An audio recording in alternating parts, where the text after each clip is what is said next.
It's been really fascinating because the I think for everybody it really comes in waves, the what this means and how this affects our business, how this affects the way that we produce things as a way of feeling like a meaningful contribution to our society and community as designers and local makers.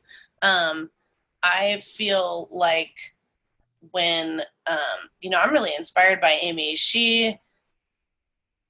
All of us really immediately were like, we can all make masks. We have this sort of essential skill that is making masks for nurses in the medical community. And then I realized, I have friends that work at the grocery store still, like, or their jobs ended and they shifted over to groceries. And so I gave them masks. And then, I have friends down in Soto that are doing community gardening. And it's like just getting, at first it was donation, then people were able to buy some of them. Honestly, I still haven't qualified for unemployment because of my contract teaching gigs and all that. My personal mask sales using the scrap material from the garments that I've made that I've kept for so long, I thought I was crazy keeping all these scraps. I'm amazed I've been able to turn them into masks, and that's kept me afloat. But honestly, for all of us, we've really had to pivot and figure out a way to streamline our development, and that, to create the post on Instagram, the thing on your website, to then make it, it's not like we just have a stockpile of 500 masks. Like, we're making every order. And I say this about my personal experience, but I share this with the other designers, especially at Sassafras. We've all talked about this process. But something about that and then shipping it has really streamlined all of us to being a little more organized, tightening up some of those loose ends, I think, about our business, about the posting, about the web accessibility, for customers. It's really amazing in this day and age that we have something like Facebook and Instagram where we can just directly connect to people who are looking for that thing with just an image is incredible. And that being said, I pay rent to Amy for that studio space. Before COVID, she's been a wonderful landlord and giving all of us a break from rent right now. But it's like her rent doesn't end. So part of it's, I feel inspired to really have higher volume of production in the mass to keep me afloat, to keep, this space going, knowing that we don't have events and people coming in and trying things on the way that we have in the past, since the beginning of that store. And I know every other brick and mortar is feeling this too. How do you have people try things on? Do they take it and then return it and you put it in the back for a week? And because that rent doesn't, the rent expectation is always there, I've reached out to all the stores that I've been in and just said, what images can I give you? Or can I join for any kind of face, Zoom happy hour to help bring a face and energy to the lines that other stores are carrying, like Amelia and PDX, or Succession in SF. Those have been two of my biggest selling stores. And I mean, we had events planned that I sell multiple dresses, and kind of recoup the costs that I've already invested in. We don't get that this year. So it's really been like, how as a community do we band together, think of different ways to connect with people, because a lot of people are still online, they're still shopping, and they still want something different to wear. I'm wearing, this was my spring summer 2020, it's a midi dress, but it's like, it's really cozy, comfy, and I'm able to be in my apartment and still,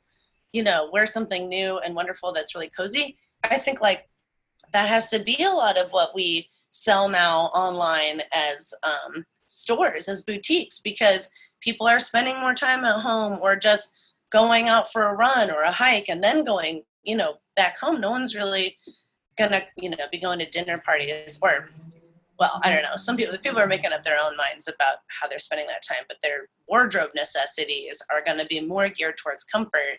And really, all of us are having to shift to how do we connect with people online.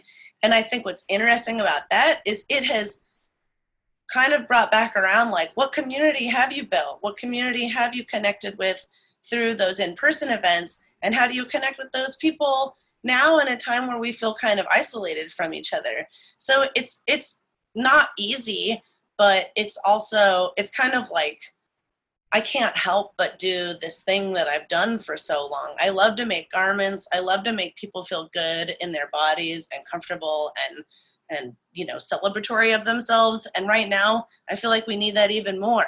And so part of that is, I was just taking a picture of this earlier to join a competition for masks, but it's like, this is, you know, it's a silk one and a bamboo jersey, and it is just like stretchy, it's easy, it's light, it goes on, it ties at the back of your neck, it's very like comfortable to wear. And to me, I just feel like I'm so grateful I could think of something so easy that could just shift into, you know, what a consumer still need and would use and would appreciate saying, oh my gosh, here's this local community that I follow, because I used to go to events at Sassafras and even don't live here. We have all these people that don't even live in Seattle that love that store and would come in from Tokyo or whatever, Salt Lake City, and be like, I love this store. I've never been to a store like this. I have a client that lives in Palm Springs. She's like, I miss that experience. Can you make me a midi skirt and a top that looks like this? Sure, no problem. That's like my favorite thing to do. So it's been really interesting to try to not really mine for those relationships, but see who's interacting with us online and how do we say, what do you need? How can we get you that thing? Because that is ultimately, I feel like as a tailor, that is what I do, and give to people. So it's not easy though. It's to look at your last year's sales and be like, we're not doing anything on that level this year. And I don't own a brick and mortar, so I can only, you know, reach out lovingly to those people that I know that are running those businesses and just say, how can we work together? Even if it all shifts online, how are we still accessible for people?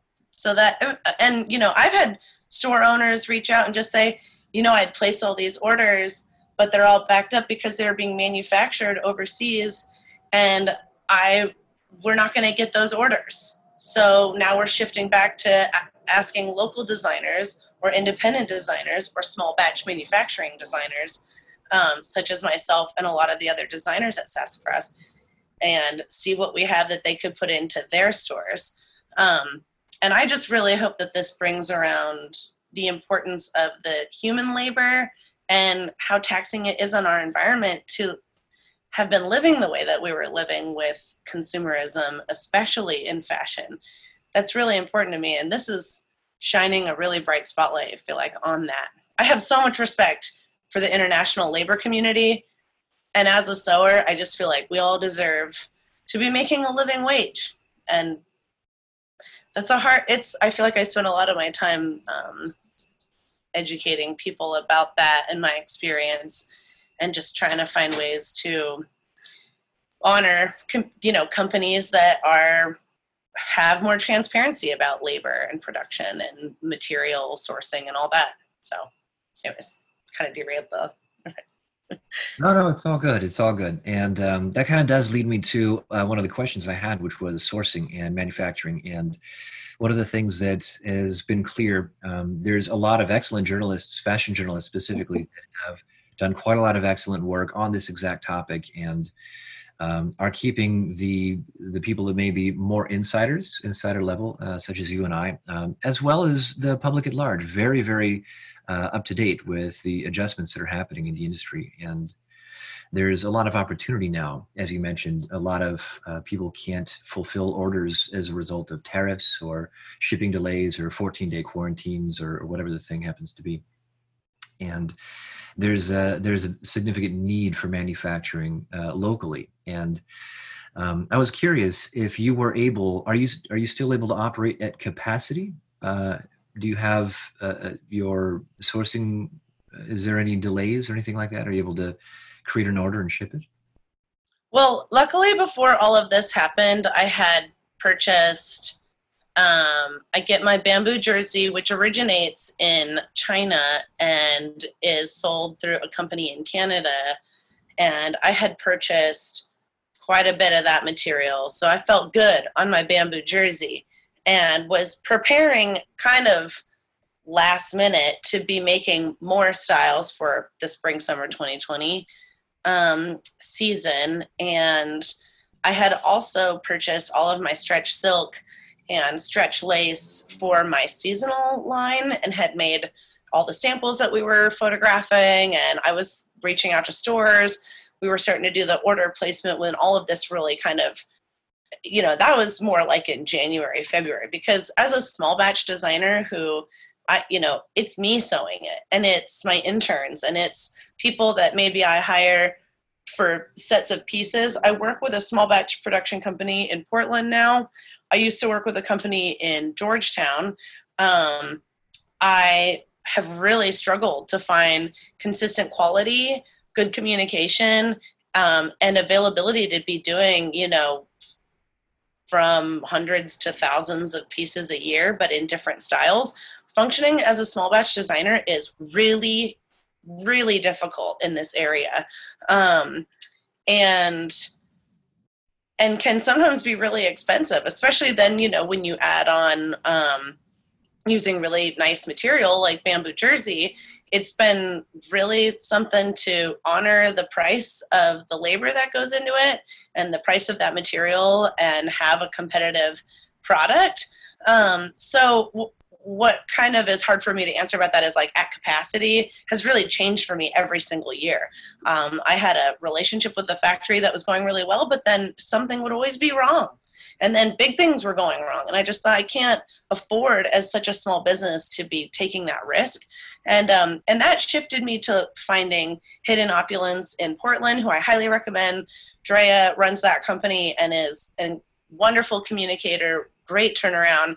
But part of what happened was, my income, the money that I had that, it's like, I'm going to pay my taxes and I got the money out. It's like the money that was going to come back in to pay for a lot of that production is not there. So I was really slowing down. This year was going to be more like the samples are made, you try on a sample, it's made to order, it takes a couple weeks to get to you. And those were going to be most of my events because it's me and maybe one or two other people sewing the seasonal stuff, especially. My bamboo classics are timeless, they're seasonless, they're always up on my website, and those are the ones that I produce with Drea in Portland.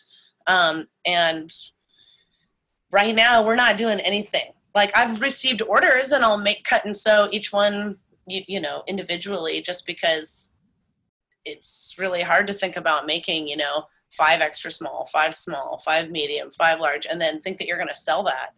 It doesn't function like that right now. So,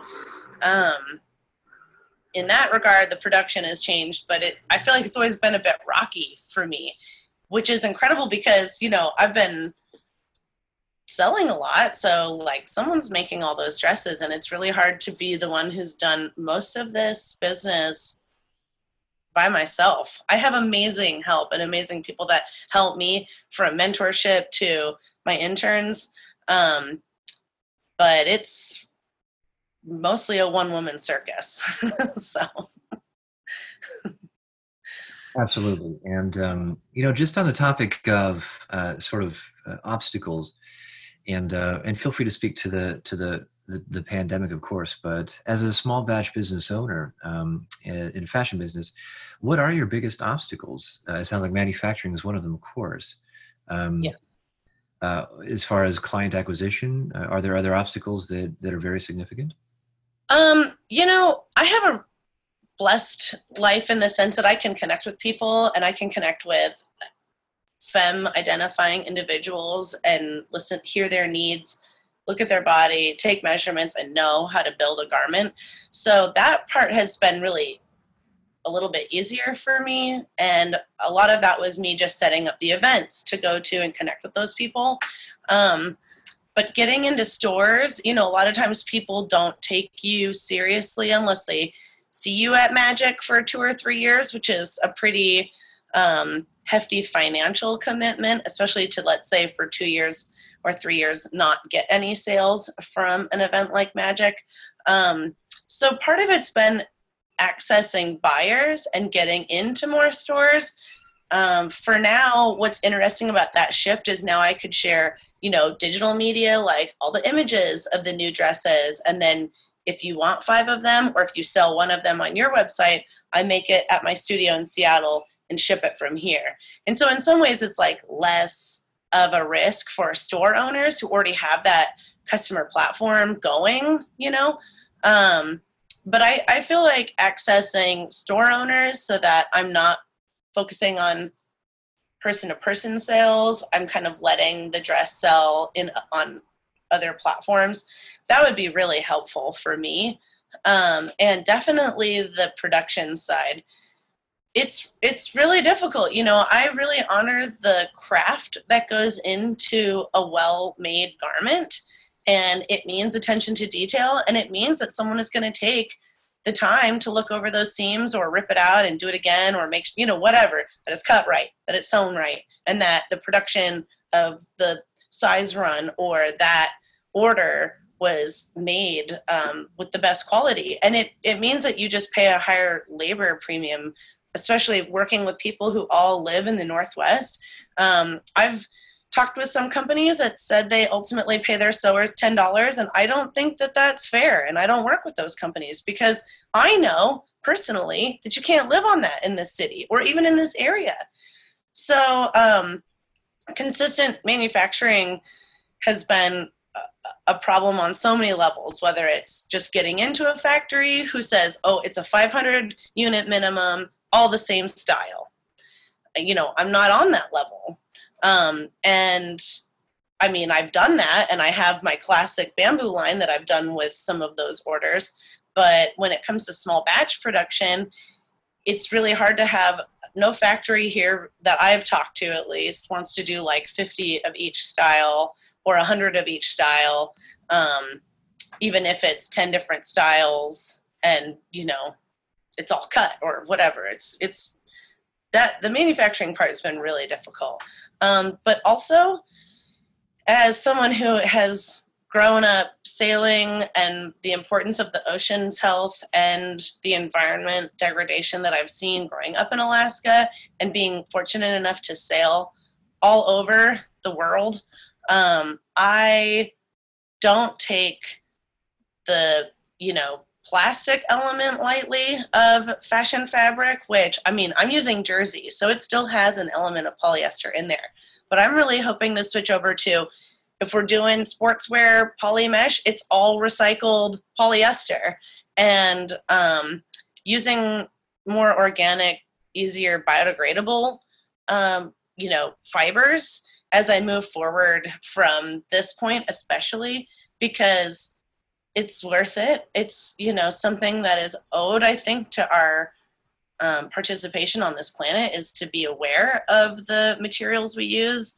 And I want to make a product that is, you know, going to either be able to be recycled or be able to be biodegradable. And that's a really tall order, actually. Especially, I think what's very cool is that especially in Asia, you've got a lot of people who have re-engineered fabric into the point where there's cotton getting recycled and re-dyed supposedly without the use of water. I don't exactly know how that works, but that's so exciting to me. And it's, you know, the Goodwill's doing you can drop off fiber. So if you're cutting your garments and you have all this excess selvage edge material and the scraps, you can give it to Goodwill, and they're actually working with a program to recycle that material.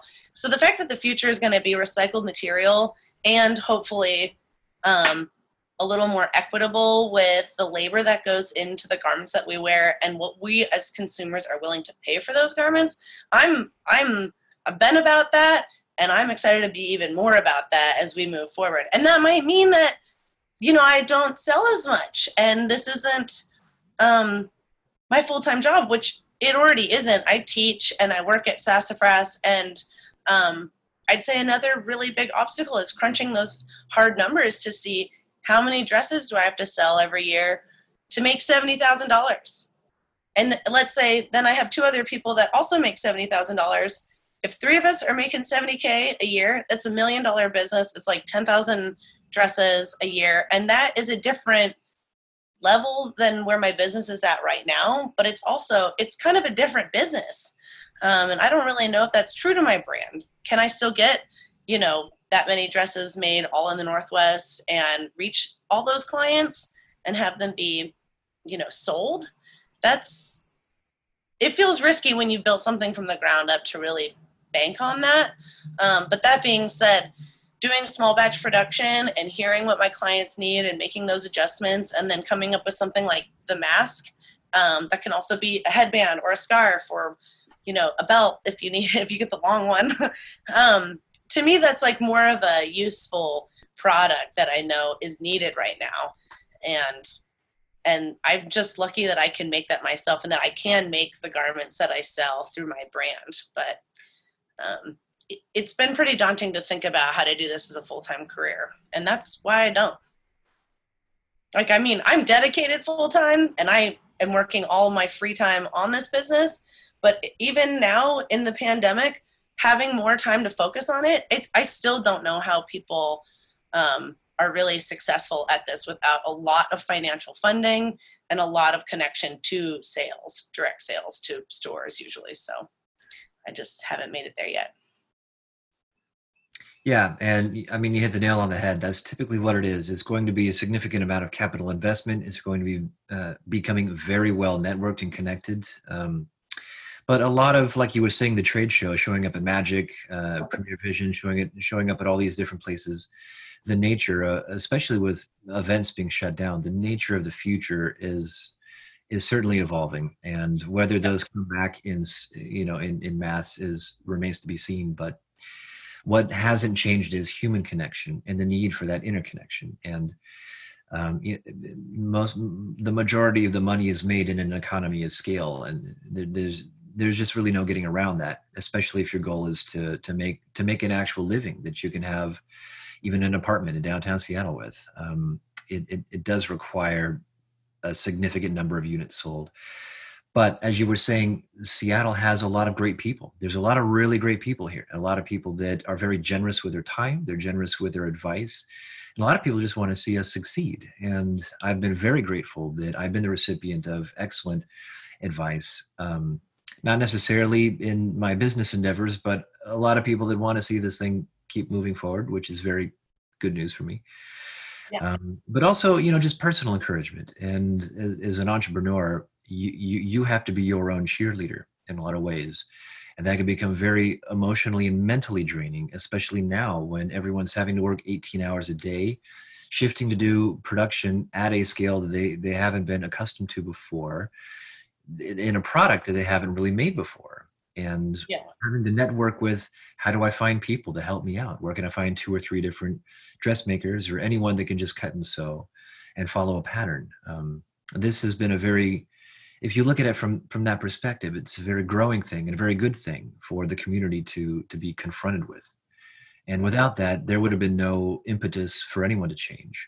And, but anyway, I apologize. Not to editorialize, but since we're chatting here, you're in good company, and there is hope, and there's a lot of people that absolutely are 100% in support of local community, and especially thinking internationally. How do we connect the dots? How do we bridge that gap and go from, we want to support small batch producers, and we also want to have an economy of scale, because that's where the revenue starts to really happen.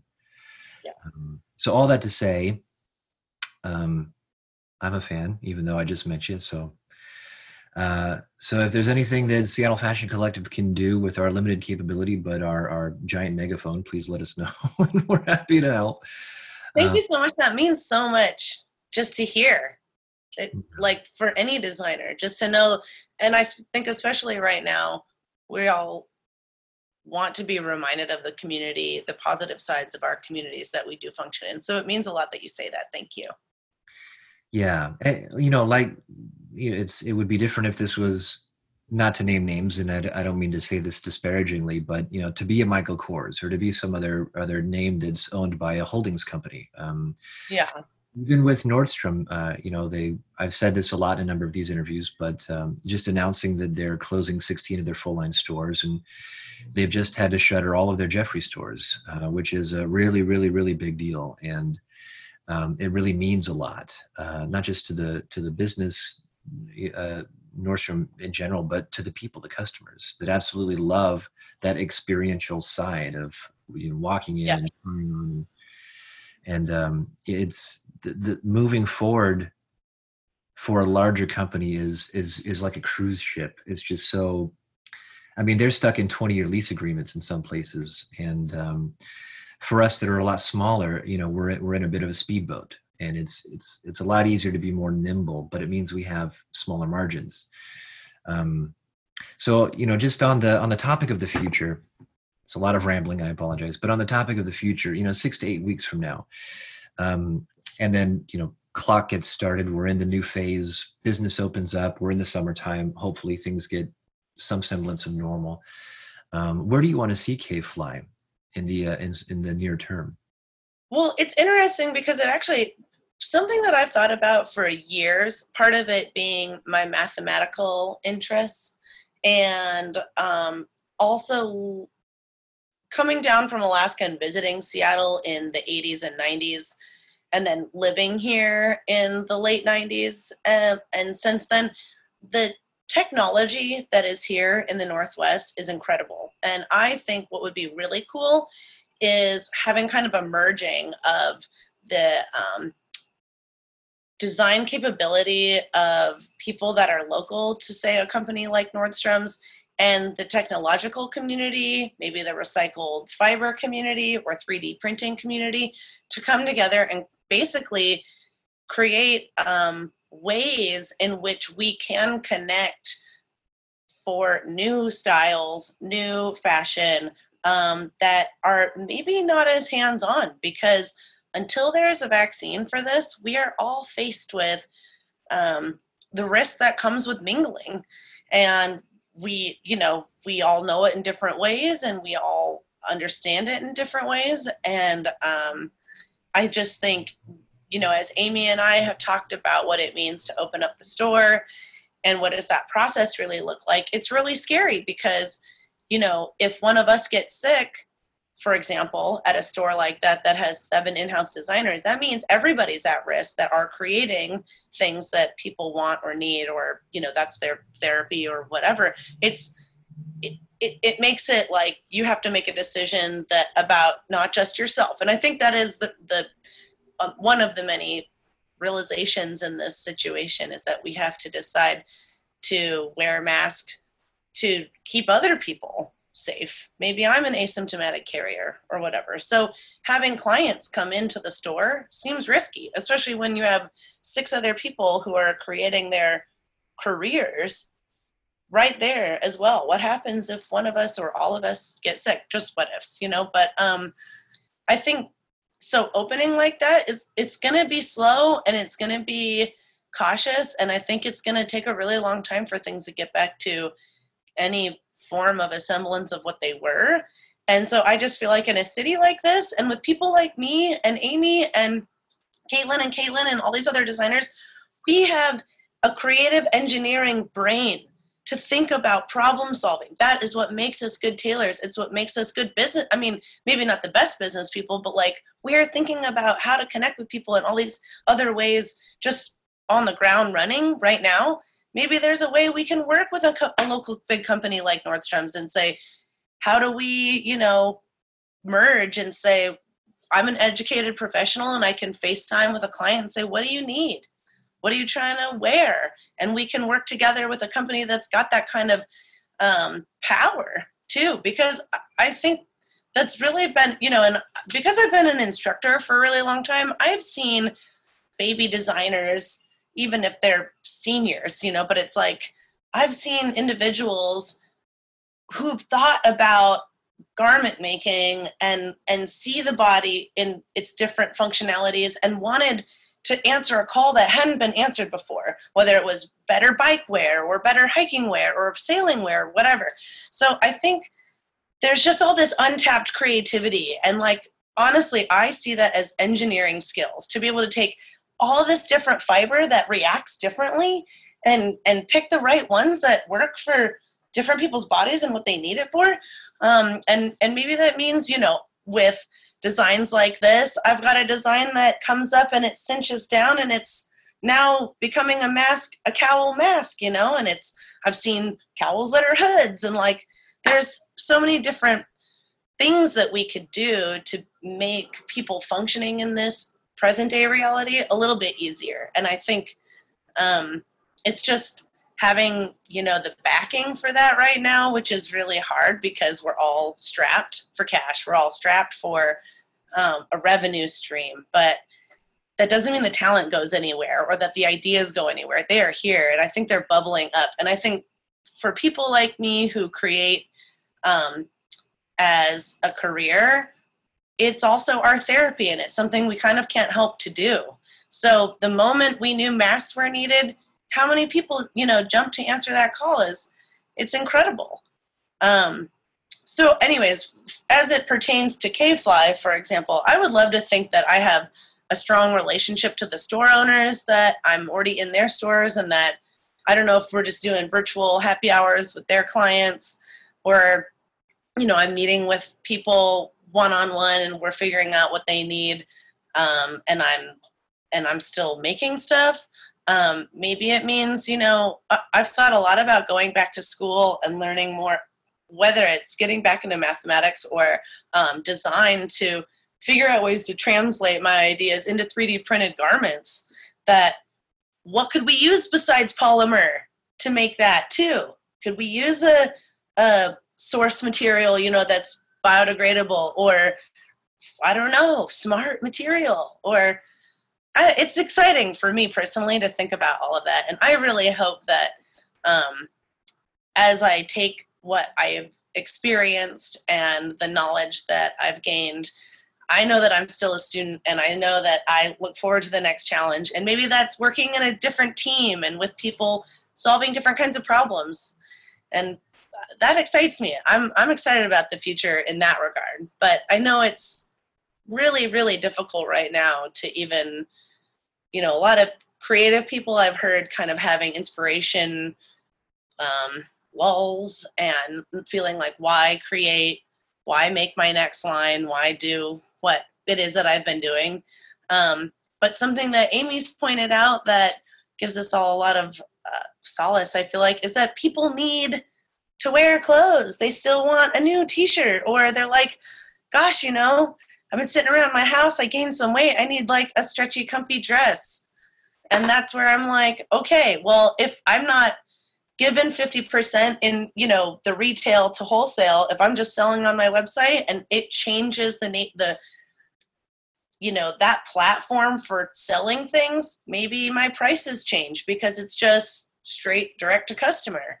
And also, I know a lot of designers that have been doing sliding scale sales to make things more accessible for people who are not making money during this pandemic, which that's who is really on my mind. And I'm one of those people. I'm not teaching anymore. Unemployment doesn't know how to quantify my 3 different jobs, and that I run a company, which I don't really get paid from. So it's really been like the mask keeping me afloat, and I'm just crazy grateful for that. And I think that's a pivot of creative engineering, just in that moment. And I'm surrounded by badass female entrepreneurs who are also doing that. So I believe that we're gonna come out, it's gonna look different, but I think it's gonna be maybe more representative of the creative makers in our area. So I'm looking forward to that part.